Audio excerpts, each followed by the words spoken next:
공동체 성경읽기 가족 여러분 반갑습니다. 이번 주간 우리는 누가가 쓴 또 하나의 책인 사도행전을 함께 읽게 됩니다.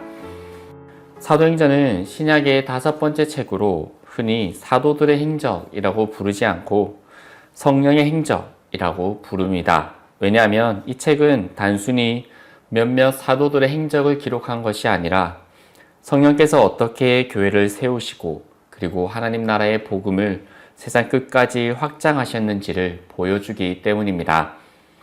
사도행전의 저자는 누가복음의 저자와 동일한 의사 누가입니다.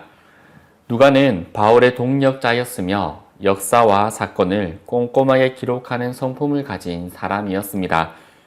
그는 누가복음을 통해 예수님의 생애와 사역을 기록했고 그 후속편인 사도행전에서는 예수님의 승천 이후에 교회의 시작과 복음의 확장을 기록했습니다.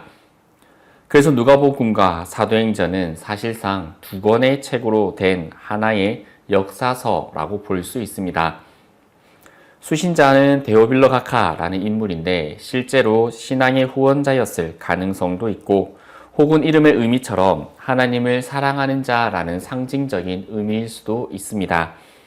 그러나 중요한 것은 누가는 한 개인에게 이 책을 썼다라기보다 교회 전체가 이 말씀을 읽고 복음의 여정을 함께 따라갈 수 있도록 그리고 확인할 수 있도록 기록했다는 점입니다. 사도행전의 핵심 구절은 1장 8절의 말씀입니다. 오직 성령이 너에게 임하시면 너희가 권능을 받고 예루살렘과 온 유대와 사마리아와 땅끝까지 이르러 내 증인이 되리라 라는 이 말씀은 사도행전의 전체의 목적과도 같습니다.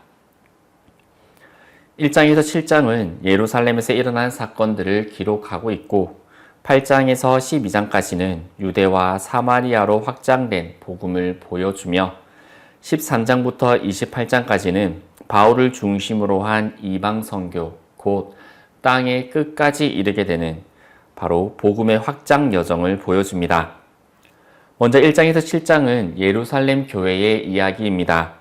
예수님의 승천과 성령의 약속이 주어졌고 오순절날 성령의 강림으로 교회가 탄생했습니다. 베드로가 설교하자 하루에 3,000명이 회심하였고 초대교회는 사도의 가르침을 받고 서로 교제하며 떡을 떼며 기도하기에 힘썼습니다.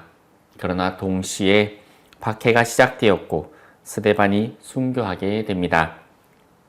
그 사건은 복음을 예루살렘 바깥으로 흩어지게 하는 계기가 되었습니다. 이어지는 8장에서 12장은 복음이 유대와 사마리아로 확장해 나가는 모습을 보여줍니다. 빌립은 사마리아에서 복음을 전도했고 에디오피아 내시가 말씀을 듣고 회심했으며 사울은 다메섹 도상에서 부활하신 주님을 만나 회심하게 되고 후일 이방 선교의 핵심 인물이 됩니다. 베드로는 고넬료의 집에서 복음을 전하면서 드디어 복음이 이방인에게도 열리게 되는 중대한 사건을 경험하게 됩니다.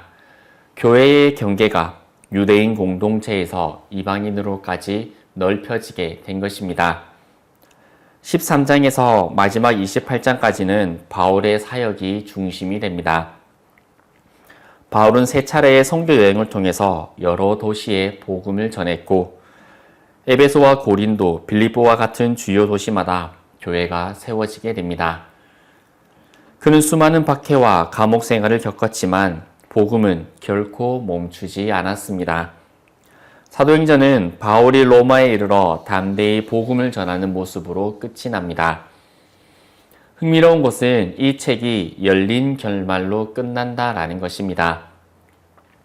교회가 로마에서 복음을 전하다가 갑자기 이야기가 끝나는 것은 교회의 역사가 아직도 계속되고 있다는 것을 의미하고 있습니다. 오늘 우리가 바로 그 사도행전의 다음 장을 써내려가고 있는 셈입니다. 사도행전의 신약적 주제는 몇 가지로 정리할 수 있습니다. 첫 번째로는 성령의 주도적인 역사입니다. 교회의 모든 사건과 사역은 성령의 인도하심으로 이루어집니다. 둘째는 복음의 보편성입니다.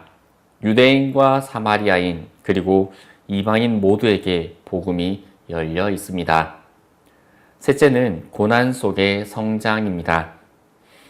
교회는 박해 속에서 더 강해지고 더 넓게 멀리 퍼져갔습니다.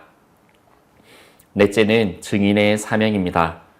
사도행전은 제도가 아니라 사람들의 이야기입니다.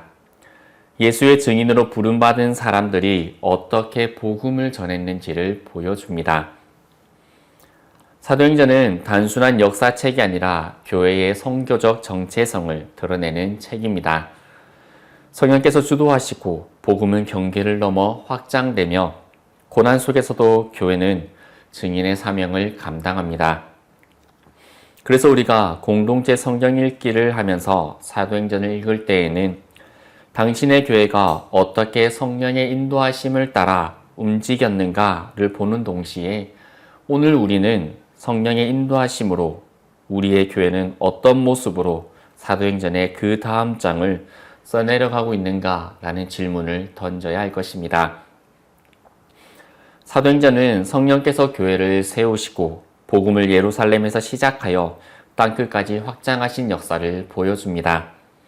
동시에 열린 결말로 끝나면서 지금도 교회가 그 이야기를 써내려가고 있음을 보여줍니다.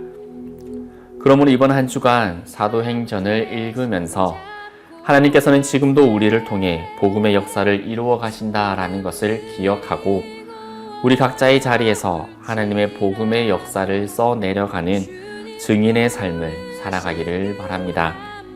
성령께서 함께 하시며 고난 속에서도 복음은 멈추지 않는다는 사실을 기억하고 오늘 우리 삶을 통해 그 증거가 이어지기를 소망합니다.